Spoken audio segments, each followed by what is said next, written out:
and busy writing 3 more to go. Amongst the books that he has written is one of them which is of greater interest to all of us is Riding the Raisina Tiger, about some of the political events happening in New Delhi. Apart from that, the other book that he's written is about the brave men of 1965, the heroes of 1965, and then he's written a very interesting book on the Delhi Darbar of 1911, when the king had come to Delhi and had formally announced the shifting of the capital from Calcutta to Delhi.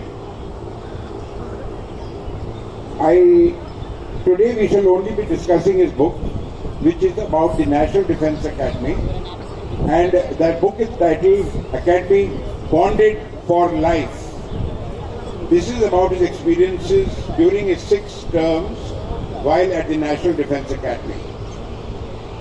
I think a lot of us who have been at the Academy would relate with this book to the extent that each of the terms that he has described, each of the events that he has described is what each one of us has experienced and remembers with great nostalgia.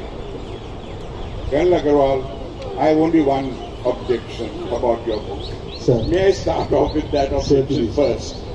Why do you say Academy Bonded for Life? Why did you title it Bonded for Life?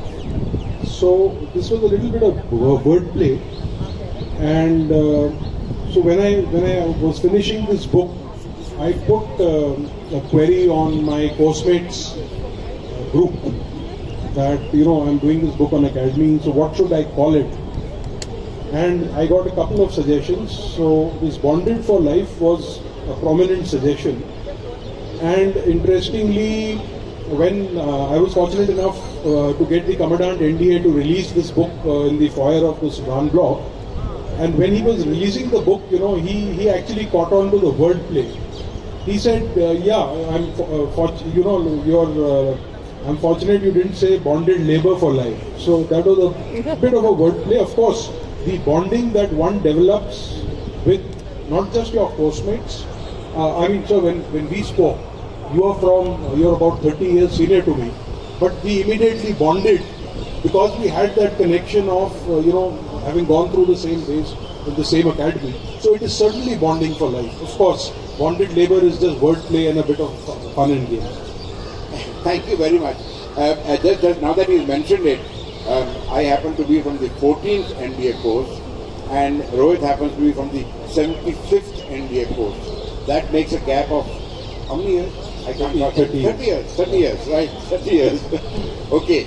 But I must confess that when I wanted to join a profession after schooling, and I was not studying, my father used to always threaten me. If you don't study, I'll have to send you to the army.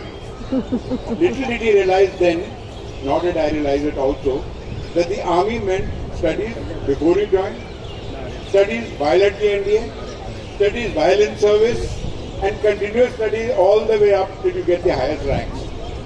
And I think that has what has stood in good stead to Colonel Agarwal to be able to put all this together and be able to come out with these extraordinary books with us today.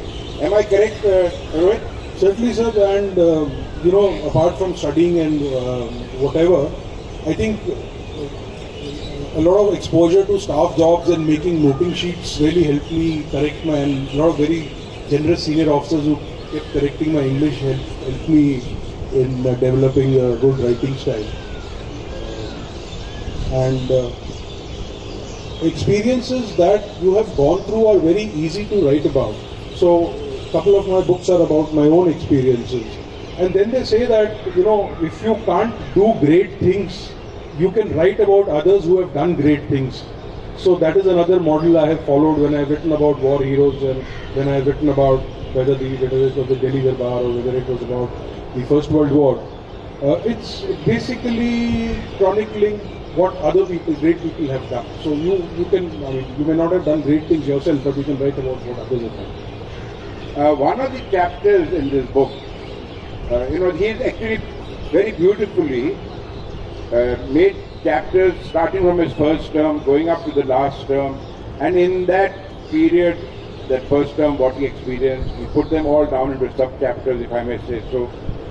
One of the chapters that was very interesting was how a senior asked a junior, go down to the market and buy me cigarettes. I thought he should have hidden that story rather than publicize it. What do you say? Sir, actually, when I started writing the book, it was all fun and games. But by the end of the book, I realized that, it actually, I was revisiting the lessons one learned at the NDA and I was rediscovering them. So this instance that you talked about, so it was very normal for a senior to call a junior and, tell him to go and run an errand. But it was incorrect for a senior to tell a junior to go and buy cigarettes for him, because smoking was not allowed. Now, if the junior got caught buying cigarettes, the honor code would prevent him from ratting on the senior and saying that, no, I was not buying it for myself, I was buying it for so-and-so. So, this friend of mine, he was in a dilemma that, what do I do? I mean, I can't refuse outright and say I won't do it, because we all know how that would have ended. And he was genuinely scared that if he goes to the gold market and he tries to buy a packet of cigarettes, he might get caught and get into trouble for no fault of his. So again, like one of the things that NDA teaches you is management. So you learn to manage. So what he did was, he just disappeared, and we found him in the cafe and he called all of us and said, come on, let's have a treat. So we didn't know what was going on. He treated us all to a good round of snacks. And in the evening, he went back to that gentleman and said, I'm sorry, sir, I have lost the money. So he did a couple of punishments and then he was free. So when we asked him what happened, he says, he told me to buy cigarettes. I didn't want to do it, so I hope you guys enjoyed the samosas. I must confess that every time a senior asked me to do an errand like that in NDA, well, nobody asked me to buy cigarettes. But even if they wanted me to go and buy them pastries, because that is the most common thing, or samosa, I used to always come back and say, I'm sorry, but I lost that money, having consumed the samosas and pastries and fruit, So that is a very common thing. Anyway, that brought in a very interesting lesson, as I understand it, that of not only the honor code, but also character.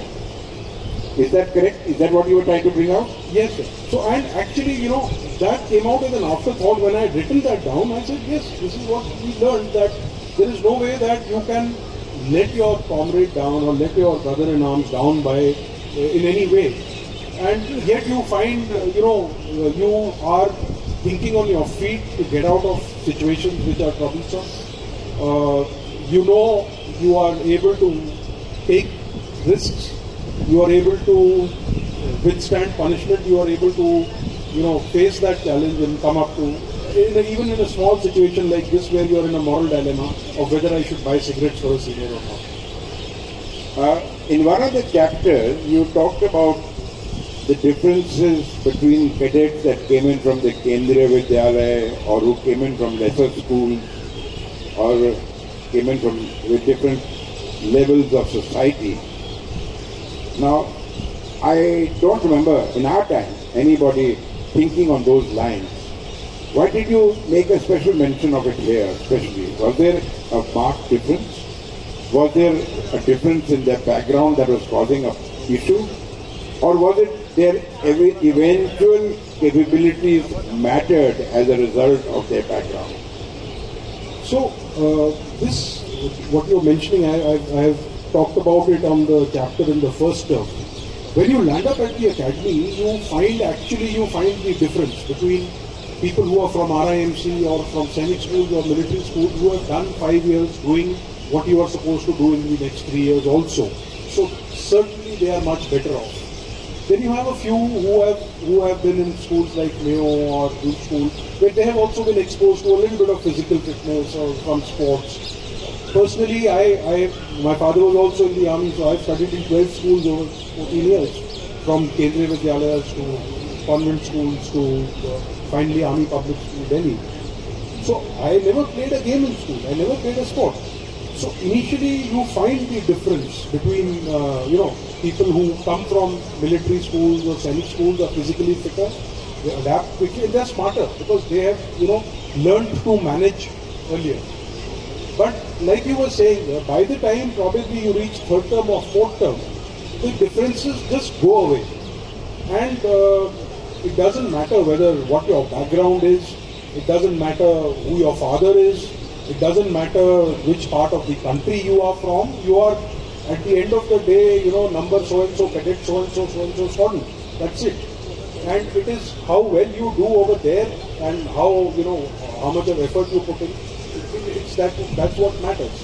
And this is an interesting thing about training, military training anywhere across the world. The standard format is that they break you down, they break down the ego, they break down your personality, and they rebuild you in the mold, in the military mold, so that when you come out, you are no different from your comrades. You made a very important and interesting point. You made a very important and interesting point. And I think that is the high point of your book and your thoughts.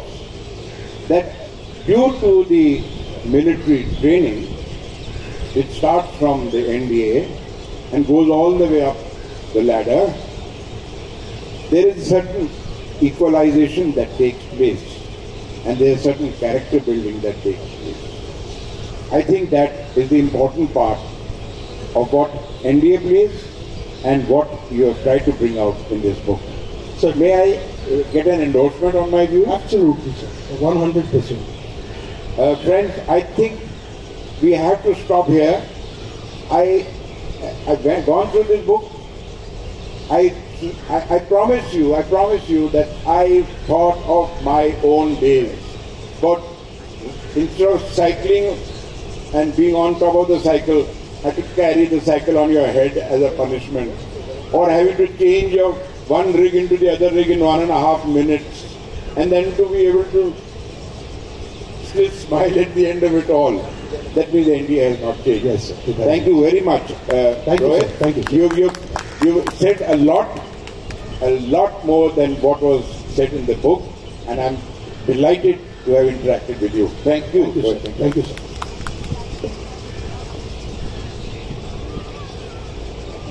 Because of Major Dev's ability to get things out without the person realizing.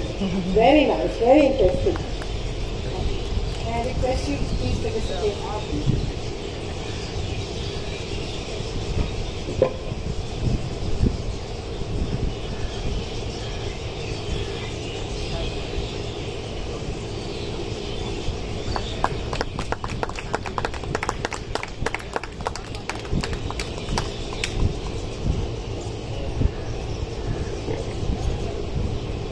Thank you, sir. Photo. Oh. Deepika, photo.